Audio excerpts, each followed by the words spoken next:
Uma emoção negativa não pode também conter uma mensagem importante?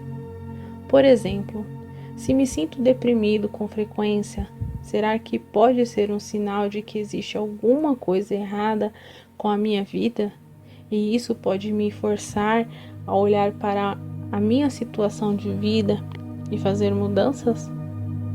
Sim, as emoções negativas repetitivas podem às vezes conter uma mensagem, como ocorre com as doenças.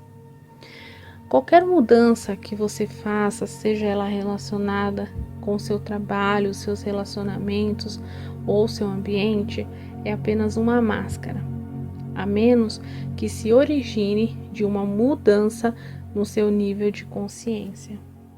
É até onde isso interessa, só pode significar uma coisa: estar mais presente. Quando você já tiver alcançado um certo grau de presença, não precisará mais da negatividade para lhe dizer o que é necessário na sua situação de vida. Mas enquanto a negatividade estiver lá, utilize-a, use-a como um tipo de sinalizador, um lembrete para estar mais presente. Como impedimos que a negatividade surja e como nos livramos dela, já que está lá? Como já afirmei, você não deixa que ela surja ao estar completamente presente. Não desanime. Ainda são poucas as pessoas no planeta que conseguem manter um estado contínuo de presença, embora algumas já estejam chegando bem perto. Acredite, logo serão muitas. Sempre que perceber alguma forma de negatividade crescendo dentro de você, não olhe para ela como um fracasso, mas sim como um sinal que está lhe dizendo: acorde, largue a sua mente, esteja presente. Existe um romance de Aldous Huxley chamado A Ilha, escrito em seus últimos anos de vida, quando ele ficou muito interessado nos ensinamentos espirituais. Conta a história de um homem que naufragou perto de uma ilha isolada do resto do mundo. Essa ilha era habitada por uma civilização especial. A coisa estranha sobre ela é que seus habitantes, diferentes do resto do mundo, eram sadios de verdade.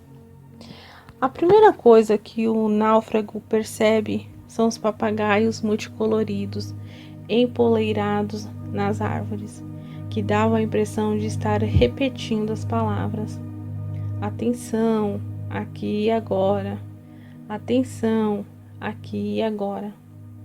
Adiante, descobrimos que os habitantes da ilha ensinaram essas palavras aos papagaios, para que fossem sempre lembrados de ficar presentes. Portanto, toda vez que sentir a negatividade crescendo dentro de você, causada ou não por um fator externo, um pensamento ou mesmo nada em particular, olhe para ela como se fosse uma voz dizendo: atenção, aqui e agora, acorde. Até mesmo a mais leve irritação insignificativa precisa ser reconhecida e observada. Do contrário, haverá um aumento cumulativo de reações não observadas. Como afirmei anteriormente, você pode descartá-la, assim que perceber que não quer ter esse campo de energia no seu interior e que ele não tem nenhum objetivo, mas certifique-se de que você se livrou completamente dela. Se não conseguir, simplesmente aceite que ela está ali e concentre a sua atenção em senti-la. Uma alternativa para descartar sua reação negativa e fazê-la desaparecer ao imaginar a si mesmo se tornando transparente para a sua causa externa da reação, recomendo que você pratique primeiro com as coisas do dia a dia. Vamos dizer que você esteja em casa. De repente, vindo da rua, começa a soar um alarme insistente de carro. Surge uma irritação. Qual é o objetivo nessa irritação? Nenhum até aqui, porque você a criou. Você não a criou? Quem a criou foi a mente. Ela teve uma reação totalmente automática, totalmente inconsciente. Por que a mente a criou? Porque ela sustenta a crença inconsciente de que a resistência dela, que você absorve como alguma forma de negatividade ou infelicidade, vai dissolver a condição indesejada. Isso, naturalmente, é uma ilusão. A resistência que ela cria, nesse caso, a irritação ou a raiva, é muito mais desagradável do que a causa original que ela está tentando desfazer. Tudo isso pode se transformar em prática espiritual. Sinta-se ficando transparente, sem a solidez de um corpo material. Agora, permita que o barulho ou o que estiver causando emoção negativa passe através de você. Ele não está mais golpeando uma parede sólida dentro de você. Como disse, pratique primeiro com as coisas simples. O alarme do carro, o choro de uma criança, o barulho do tráfego. Em vez de ter uma parede de resistência dentro de você, que é atingida de modo constante e doloroso pelas coisas que não deveriam estar acontecendo, deixe que tudo passe através de você. Alguém diz alguma coisa grosseira para ferir você. Em vez de desencadear uma reação inconsciente e a negatividade, como uma agressão, uma defesa ou um retraimento, você deixa isso passar através de você. Não ofereça resistência. É como se não existisse mais ninguém ali para ser machucado. Isso é perdão. Nesse sentido, você se torna invulnerável. Pode dizer a essa pessoa que o comportamento dela é inaceitável se você escolher fazer isso. Mas essa pessoa já não tem mais o poder de controlar o seu estado interior. Você passa a estar em seu próprio poder, não mais em poder de alguém, nem sob o governo da mente. Seja um alarme de carro, uma pessoa grosseira, uma inundação, um terremoto ou a perda de todos os seus bens, o mecanismo de resistência é o mesmo. Pratico meditação, frequento seminários, leio muito sobre espiritualidade em busca de um estado de não resistência. Mas, se você me perguntar se encontrei a verdadeira paz interior, minha resposta teria que ser não. Por que não a encontrei? O que mais posso fazer? Você ainda está procurando lá fora e não consegue escapar do modo de busca. Talvez o próximo seminário lhe traga a resposta. Talvez aquela nova técnica diria a você: não busque a paz. Não busque nenhum outro estado além daquele em que você está agora. Do contrário, vai criar um conflito interno e uma resistência inconsciente. Perdoe a si mesmo por não estar em paz. No momento em que você aceitar completamente a sua intranquilidade, ela se transformará em paz. Qualquer coisa que você aceite completamente vai lhe levar até lá, vai levar você até a paz. Esse é o milagre de entrega. Você já deve ter ouvido a frase "dê a outra face", que um grande mestre da iluminação empregou há 2000 anos. Ele estava tentando transmitir simbolicamente o segredo da não resistência e da não reação. Nessas palavras, como todas as que proferiu, ele estava preocupado apenas com a nossa realidade interior, não com a conduta externa da nossa vida. Você conhece a história de Banzan? Antes de se tornar um grande mestre Zen, ele passou muitos anos perseguindo a iluminação, mas ela o iludia. Então, um dia, enquanto andava pelo mercado, ouviu uma conversa entre um açougueiro e seu freguês. Me dê o melhor pedaço de carne que você tem aí, disse o freguês. E o açougueiro respondeu: todo pedaço de carne que tenho é o melhor. Não há nenhum pedaço de carne aqui que não seja melhor. Depois de ouvir isso, Banzan se tornou iluminado. Posso ver você esperar uma explicação.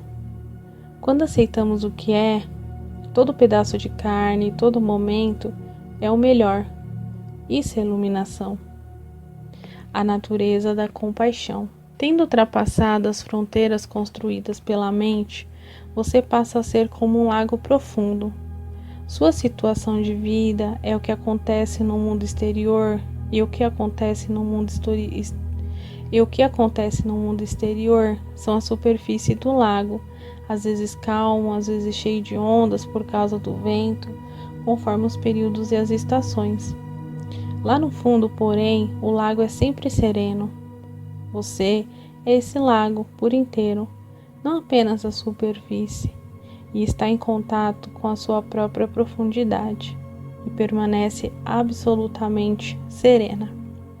Você não reage a uma mudança ao se apegar mentalmente a qualquer situação. A sua paz interior não depende dela.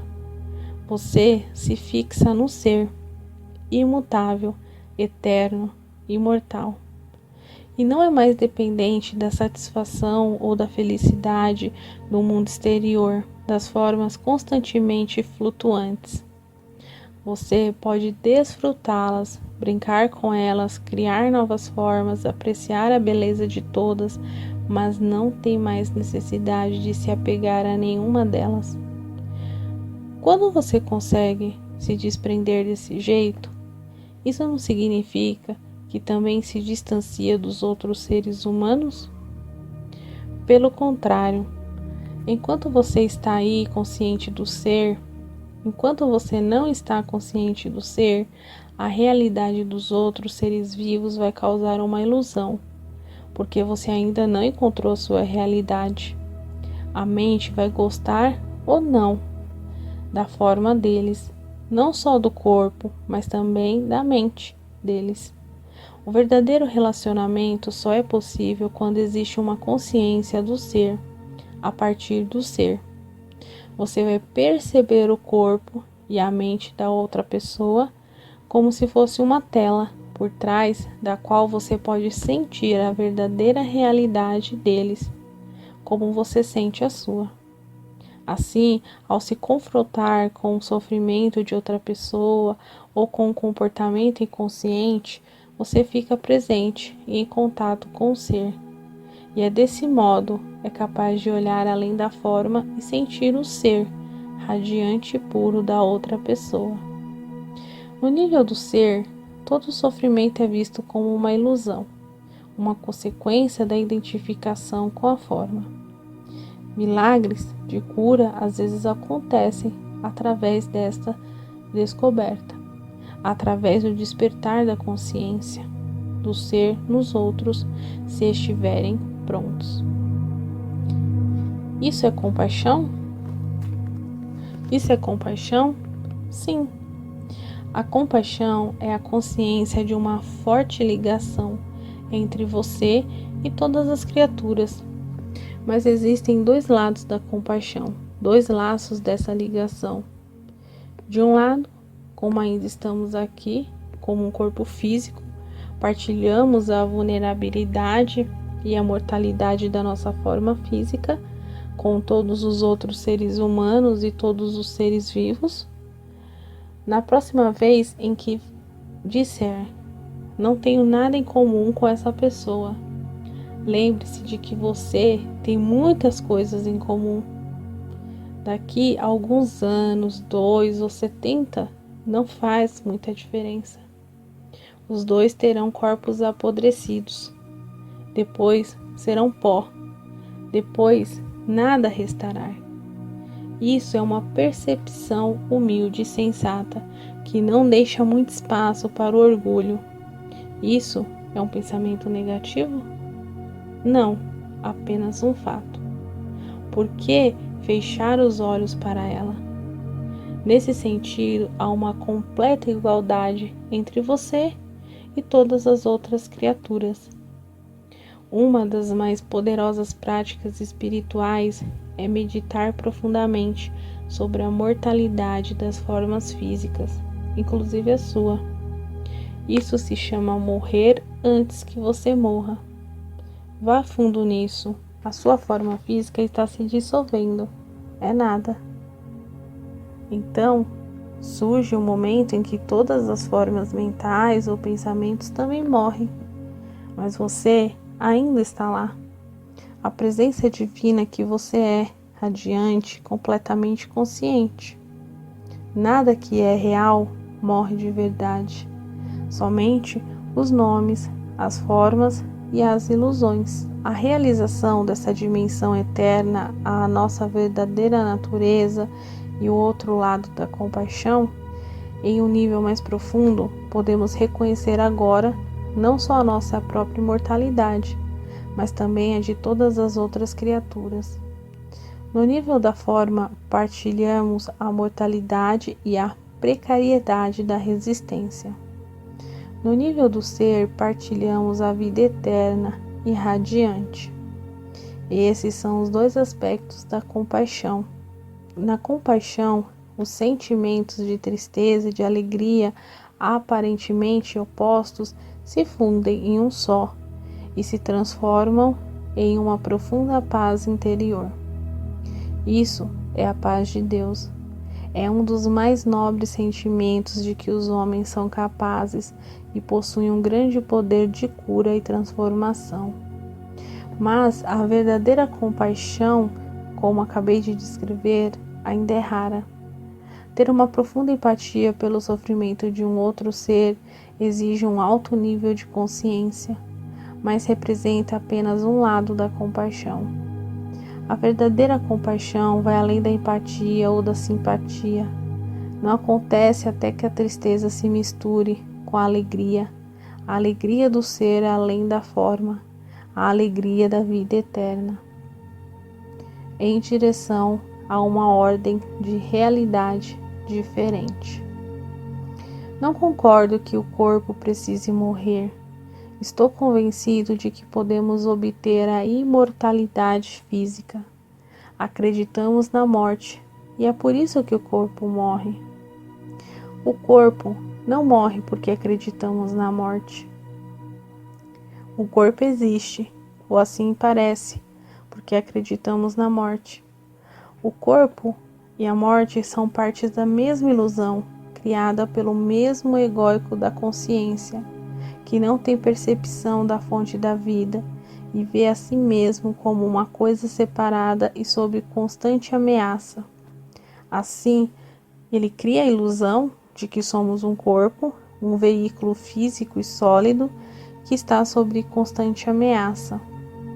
A ilusão está em percebermos a nós mesmos como um corpo vulnerável, que nasce e pouco depois morre. Corpo e morte, uma ilusão. Um não existe sem o outro. Queremos manter um lado da ilusão e não livrarmos do outro, mas isso é impossível. Entretanto, você não pode escapar do corpo, nem tem de fazer isso. O corpo é uma percepção incrivelmente distorcida da nossa verdadeira natureza, mas a nossa verdadeira natureza está disfarçada em algum lugar dentro dessa ilusão, não do lado de fora. Portanto, o corpo ainda é um único ponto de acesso a ela. Se você vê um anjo, mas o confunde com uma estátua de pedra, tudo o que você precisa fazer é adaptar a sua visão e olhar mais perto para a estátua de pedra. e não olhar para o outro lado. Você então percebe que aquilo nunca foi uma estátua de pedra. Se a crença na morte cria o corpo, por que um animal tem corpo? Um animal não tem ego e não acredita na morte, mas ele morre, ou parece que morre. Lembra-se de que a nossa percepção do mundo é um reflexo do nosso estado de consciência. Não estamos separados dele e não há um mundo objetivo fora dele. A cada momento, a nossa consciência cria o mundo em que habitamos. Um dos maiores insights que a física moderna teve foi o da unidade entre o observador e o observado. A pessoa que conduz a experiência, a consciência observadora. Não pode ser separada dos fenômenos observados. É uma nova maneira de olhar, leva os fenômenos observados a se comportarem de maneira diferente. Se você acredita na separação e na luta pela sobrevivência, vê essa crença refletida à sua volta. E as percepções acabam sendo governadas pelo medo. Você vive num mundo de morte, lutas, uns atacando e matando os outros. Nada é o que parece ser. O mundo que você criou e vê através da mente pode perceber um lugar bem imperfeito, até mesmo um vale de lágrimas. Mas o que quer que você perceba é somente uma espécie de símbolo, como uma imagem em um sonho. É o jeito pela qual sua consciência interpreta e interage com a dança de energia molecular do universo. Essa energia é um material bruto, de assim chamada realidade física. Você a vê em termos de corpos e de nascimento e morte, ou como uma luta pela sobrevivência. Existe um número infinito de interpretações diferentes, de mundos completamente diferentes, tudo dependendo do que a consciência percebe. Cada ser é um ponto focal da consciência, e cada ponto focal cria o seu próprio mundo. Embora todos esses mundos se interliguem, existe um mundo humano, o mundo das formigas, o mundo dos golfinhos, etc. Existem incontáveis seres cuja frequência de consciência é tão diferente da nossa que provavelmente não temos consciência da existência deles, assim como eles não têm da nossa. Seres altamente conscientes da ligação que mantêm com a fonte, habitam o mundo que para nós parecia um domínio celeste. Mas ainda assim, todos os mundos são basicamente um só. No momento em que a consciência humana coletiva tiver se transformado, a natureza e o reino animal irão refletir essa transformação. Aqui está a afirmação da Bíblia de que no futuro o leão vai se deitar ao lado da ovelha. Isso aponta para a possibilidade de um ordenamento da realidade completamente diferente. O mundo tal qual se apresenta para nós é em grande parte um reflexo da mente, sendo o medo uma consequência inevitável da ilusão criada pelo ego. É um mundo dominado pelo medo. Assim como as imagens em um sonho são símbolos dos estados interiores e dos sentimentos, a nossa realidade coletiva é uma expressão simbólica do medo e das pesadas camadas de negatividade, até agora acumuladas na psique coletiva humana. Não estamos separados do nosso mundo. Então, quando a maioria dos humanos se tornam livres da ilusão egóica, essa mudança interior vai afetar toda a criação. Vamos literalmente viver em um mundo novo. É uma mudança na consciência do planeta. O estranho ensinamento budista de que toda árvore e toda folha de grama irão finalmente se tornar iluminadas aponta para essa mesma verdade. De acordo com São Paulo, toda a criação está à espera de que os homens obtenham a iluminação. E é assim que interpreto suas palavras. A criação aguarda com impaciência a revelação dos filhos de Deus. São Paulo diz que todo o universo vai se redimir através disso. Ao escrever, sabemos com efeito que a criação inteira geme ainda agora com as dores do parto. O que está nascendo é uma nova consciência. É como um reflexo inevitável, um novo mundo. Isso também está relatado no livro das Revelações do Novo Testamento. Vi então um novo céu e uma nova terra, porque o primeiro céu e a primeira terra desapareceram. Mas não confunda causa e efeito. Nossa primeira tarefa não é buscar a salvação através da criação de um mundo melhor, mas sim despertar da nossa identificação com a forma. Não estamos mais presos a este mundo, este nível de realidade. Podemos sentir nossas raízes no não manifesto, e assim estamos livres do apego ao mundo manifesto.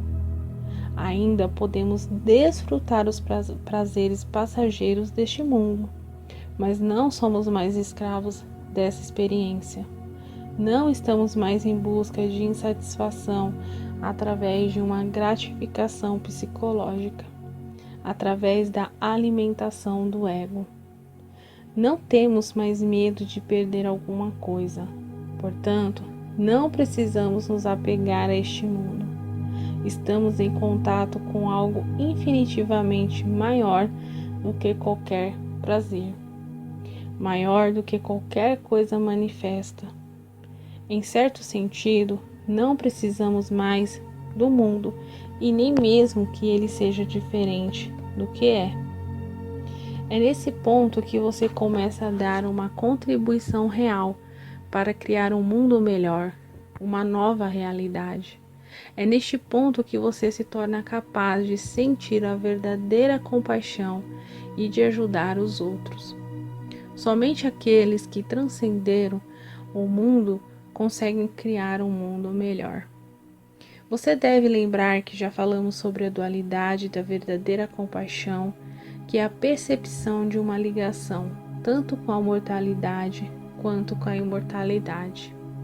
Nesse nível profundo, a compaixão se torna um remédio, no sentido mais amplo. Nesse estado, a sua influência curativa se baseia não no fazer, mas no ser.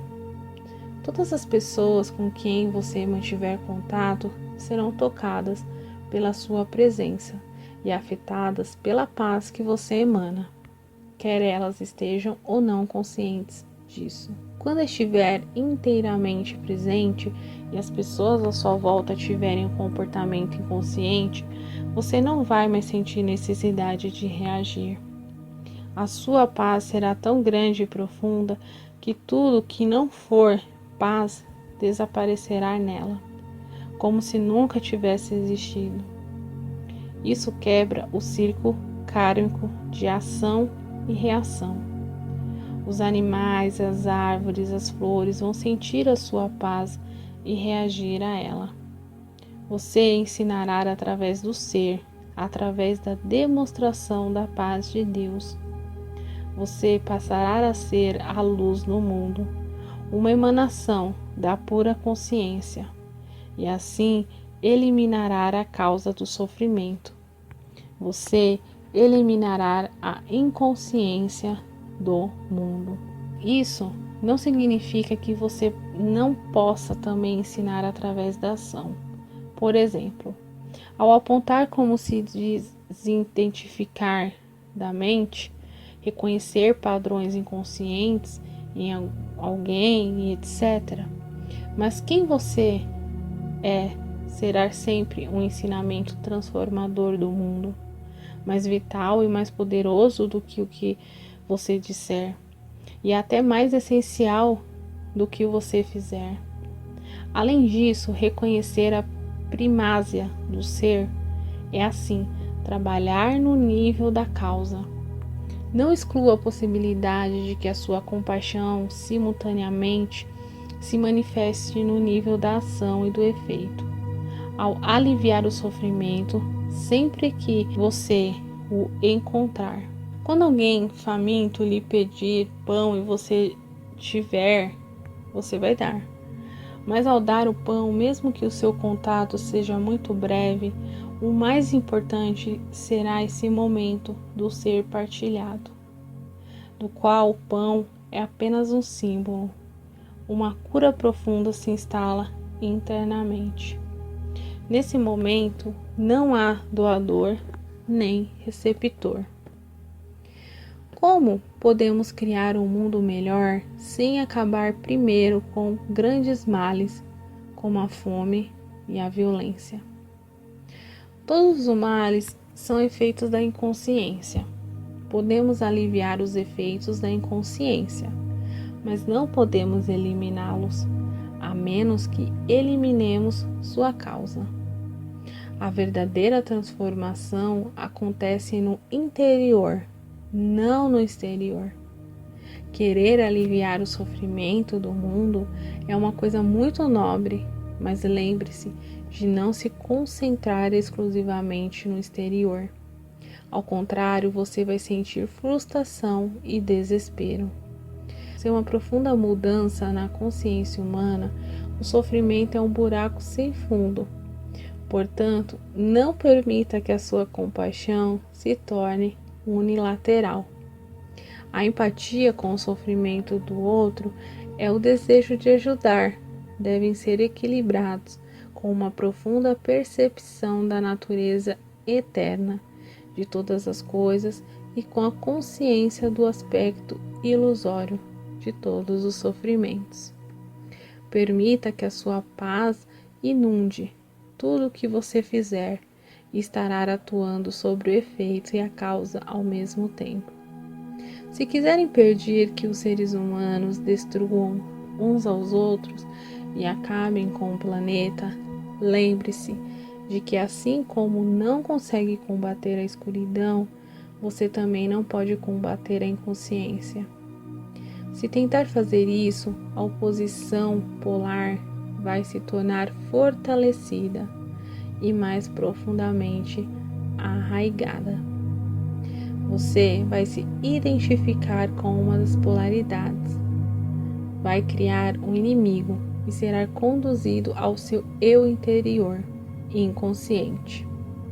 Eleve a consciência ao disseminar a informação, ou melhor, pratique a resistência passiva. Mas tenha certeza de que você não carrega nenhuma resistência interior, nenhum ódio, nenhuma negatividade. Ame os seus inimigos, disse Jesus, o que obviamente significa: não tenha inimigos. Uma vez que você se envolva em atuar ao nível do efeito, é muito fácil se perder dentro dele. Fique alerta e muito, muito presente. A causa tem de permanecer o seu foco inicial, o ensinamento da iluminação, o seu propósito principal, e a paz, o seu mais precioso presente para o mundo.